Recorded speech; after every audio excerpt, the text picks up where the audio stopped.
There are a lot of people who lie and get away with it, and that's just a fact. You have said in the past that it was, quote, pretty well confirmed. No, I never said that. Okay. I never think said that is... It's been pretty well confirmed that he did go to Prague and he did meet with a senior official of the Iraqi intelligence service. I know I didn't say that there was a direct connection between September the 11th and Saddam Hussein.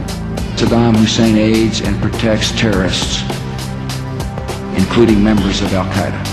Before September the 11th, many in the world believed that Saddam Hussein could be contained. I know I didn't say that there was a direct connection between September the 11th and Saddam Hussein. I don't know anybody that I can think of who has contended that the Iraqis had nuclear weapons. And we believe he has, in fact, reconstituted nuclear weapons. Saddam Hussein is determined to get his hands on a nuclear bomb. Nuclear weapon. Nuclear weapon. Nuclear weapon? He's got him. He's got him. He's got him. We cannot wait for the final proof. The smoking gun that could come in the form of a mushroom cloud. Iraqi, with Iraq, weapons of terror, terrible weapons, weapons of mass destruction, chemical weapons, weapons of terrorism, terror, terrorist, terror organization. Third time I've said that. In my line of work, you got to keep repeating things over and over and over again. The terrorists attacked us and killed 3,000 of our citizens before we started the freedom agenda in the Middle East. They were...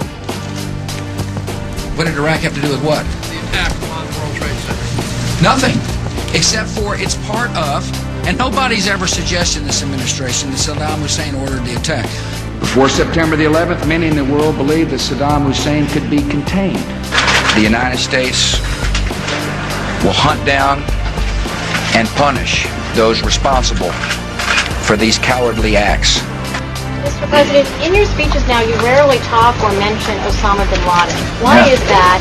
Also, can you tell the American people if you have any more information, if you know if he is dead or alive? I don't know where he is. Nor do I just don't spend that much time on it. I'll be honest with you.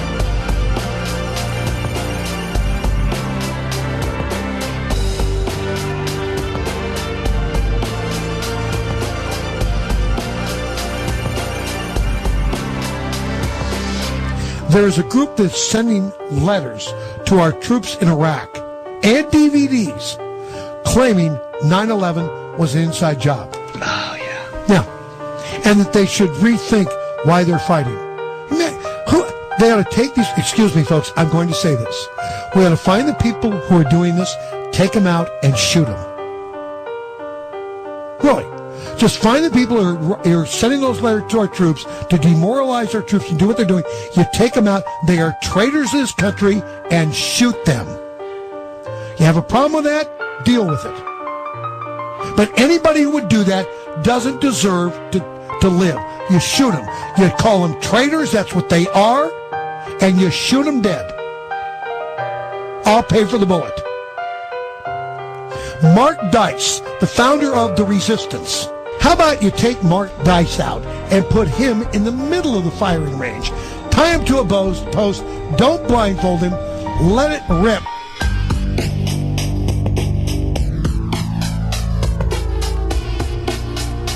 And Brian, what it did is it defined a national emergency in a very broad term. It gave the president the ability to declare that a national emergency existed, and then assumed the president could take up the following powers, which is all national essential functions for continuity of the government, including directing all federal, state, local, territorial, and tribal governments, as well as private sector organizations, which were going to continue functioning under the president's directives in the event of a national emergency. And Brian, I wrote about it because I think this is the most broad definition of emergency powers I've ever seen a president award to themselves, and it really is virtually dictatorial powers, the ability to take over and manage all levels of government, including private sector organizations.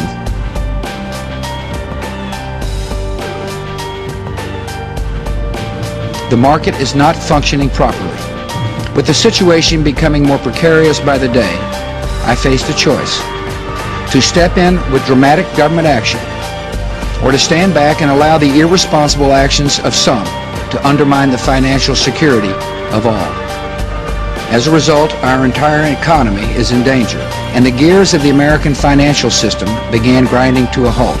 Easy credit, combined with the faulty assumption that home values would continue to rise, led to excesses and bad decisions. Many borrowers took out loans larger than they could afford. Under our proposal, the federal government would put up to $700 billion taxpayer dollars on the line to purchase troubled assets that are clogging the financial system.